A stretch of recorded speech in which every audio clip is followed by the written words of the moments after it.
What's up, guys? Matthew Moniz here. And as you noticed, I got a couple of iPhones in front of me, the iPhone 8 Plus and the iPhone 8. There's no plastic on it. They're not fake, I promise. I just screwed up the video a couple of times already, so the plastic is no longer a thing. But I do want you to enjoy this video. This is gonna be the worst unboxing experience you've ever had. And it also happens to be the first unboxing experience on this channel. So let's start off with the iPhone 8 Plus. And as you can see here, it comes in a box. The box is a little bit different from last year. You have that glass looking back instead of that usual display image they put on most boxes. You have paperwork, which we don't care about, and you have the iPhone itself, which I didn't put back in the box properly, but that's okay. I'm gonna take it out, I'm gonna show it to you anyways. You get your adapter to hook up your headphones in case you have those, and you get earpods. Not AirPods, but earpods. It would have been nice to include AirPods in the box, or at least with the iPhone 10, but that doesn't look like it's gonna happen. So you get the regular ones with the wire hanging down. Now, one thing I did notice about this box, there is no pin to take out the SIM card. Apple cut out the pin so you can't put a SIM card in here. I had to go upstairs and grab a paper clip, come back down, jab my phone with it so I can put the SIM card inside. Kind of weird they're cutting all these things back, but yet charging us more. Box aside, we have the iPhone 8 Plus. Next is the iPhone 8. Now, I really dig this color. I'm not gonna tell you what's in the box, it's the exact same thing, but this color's pretty cool because it's like a nice cream to it, and it has these gold sides when the light reflects off of it. It just looks very, very classy. So I'll just leave that here so you can stare at it. I'm not gonna touch it because I'm probably gonna return it. But I do want to talk about the 8 Plus because I'm going to hang on to this for a while. I'm going to use it every single day until the iPhone 10 comes out, and then I'll probably sell it. But it's pretty much the exact same thing as the iPhone 7 Plus.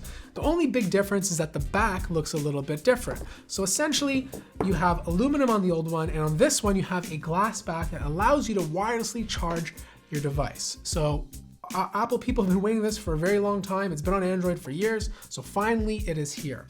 You also notice there's no branding under the iPhone. There's none of that FCC stuff, so it's kind of a lot cleaner.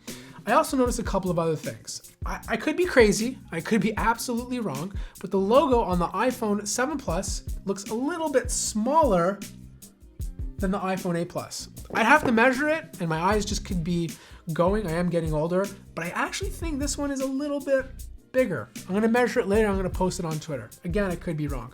Antenna lines are a little bit more refined. So instead of having them wrap around the bottom like you do on the 7 Plus, you have it only on the sides. So it's baked into the glass back. This way you can get that signal a little bit easier.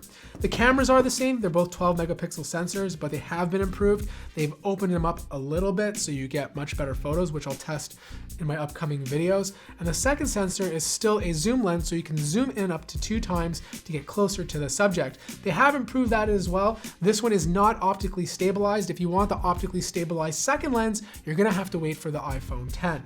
I also just noticed something. If you look at the reflection from the light and the camera, it actually looks like I have a crack on the back of my screen. I promise you there is no crack, it is just the reflection.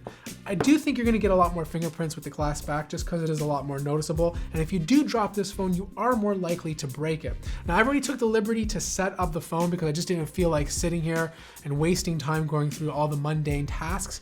But I'll be honest, it looks and feels exactly like the iPhone 7 Plus. In fact, they're pretty much the exact same height, the exact same width. The only difference is that the new 8 Plus is slightly heavier. But to be honest, I can't really notice it when I have it in my hands, and I don't think most people will notice it either. Now, there's a few things I want to talk about with the new phone. There is a faster A11 Bionic chip inside, so we can expect significantly faster speeds. You know what? In fact, let's do a speed test right now and test out the iPhone 7 Plus, the Samsung Galaxy Note 8. Now, I obviously don't care about benchmarks anymore just because as long as a phone feels smooth and runs smooth, that's all that really matters. But just for the hell of it, I want to see what the benchmarks show with the brand new A11 Bionic chip. So we're going to start all of them at the same time, and we're going to see which one does the best. Obviously, it's going to be the A11, but let's just do it for fun anyways. All right, so the scores are in. I had to redo the iPhone 7 Plus again because it wasn't connected to the internet, and you need to be connected to the internet for Geekbench 4. Didn't know that. Anyways, as you can see, the iPhone 7 Plus is still dominating the single core speeds, completely being the Snapdragon 835, and this processor is much older than it. But of course, the new king and the new champion is the A11 Bionic chip. You're getting multi-core speeds of 10,000. I think the only other chip that I've seen come that close is Huawei's Kirin chips, but the Snapdragon chips are nowhere close to that. And I do expect this chip to be the king of performance for at least another year. Apple's usually ahead in the CPU department. It's pretty crazy to think they've doubled their multi-core speed by almost double. The single core speed is a little bit faster, so you should notice a big improvement when it comes to things like AR, playing games, and typical day-to-day use. Now, speaking of AR, let's go ahead and check it out because that's the next big feature behind the iPhone 8 Plus, and Apple made a lot of big talk about it, and I want to see what it looks like and how it performs. So the first example is this Augmented Reality app that lets you place objects on a desk. So I'm placing this one beside the phone over here. I can drive it beside the Galaxy Note 8 beside it right here. I mean, this one's a very simple one. They got some more cool ones. In fact, you can actually put Thomas the Train right on the table. So let's test this guy out. Oh, wow.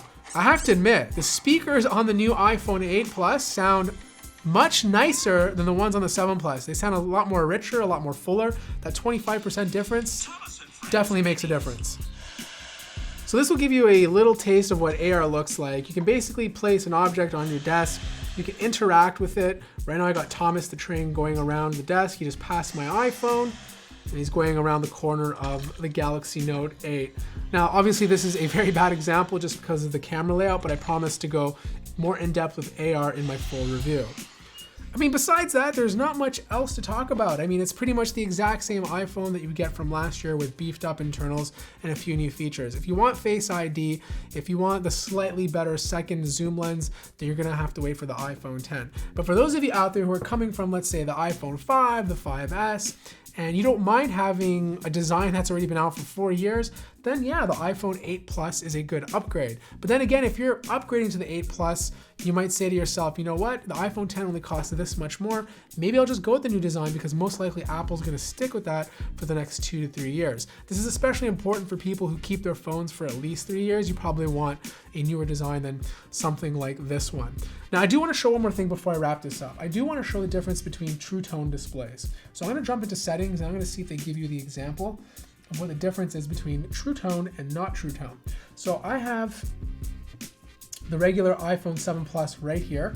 I'm gonna open it up, and so inside of the iPhone 7 Plus, there is no option for True Tone. So you're gonna have more of a bluish color depending on the lighting of the room. So if I turn off True Tone, the tone of both displays should be very similar. When I turn it back on, you can see it kind of went slightly more warm depending on the light in the room. Now this continues to adapt depending on the lighting of any room that you go inside. Now this is one of those little things that you don't notice until you actually turn it off. So it's a great feature that I think Apple put on their smartphones. So that pretty much wraps up my first impressions of the iPhone 8 and 8 Plus. I apologize for this terrible unboxing.